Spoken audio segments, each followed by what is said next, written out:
ಎಲ್ರಿಗೂ ನಮಸ್ಕಾರ. ನೀವು ಸಬ್ಸ್ಕ್ರೈಬ್ ಮಾಡದಿದ್ದರೆ ಮೊದಲು ನನ್ನ ಚಾನಲನ್ನು ಸಬ್ಸ್ಕ್ರೈಬ್ ಮಾಡಿ.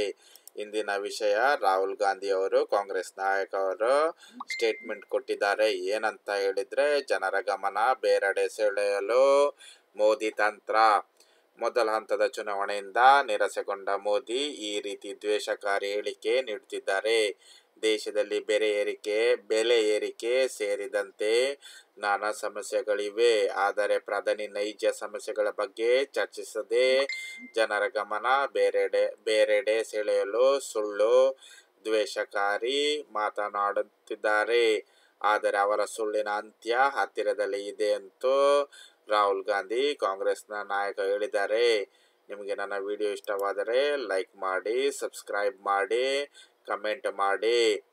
ಹೀಗೆ ರಾಜಕೀಯ ಬಗ್ಗೆ ಹಲವು ನ್ಯೂಸ್ ನನ್ನ ಚಾನಲಲ್ಲಿ ನಿಮಗೆ ಸಿಗುತ್ತಾ ಇರುತ್ತದೆ. ಸಬ್ಸ್ಕ್ರೈಬ್ ಮಾಡೋದನ್ನು ಮರೆಯಬೇಡಿ.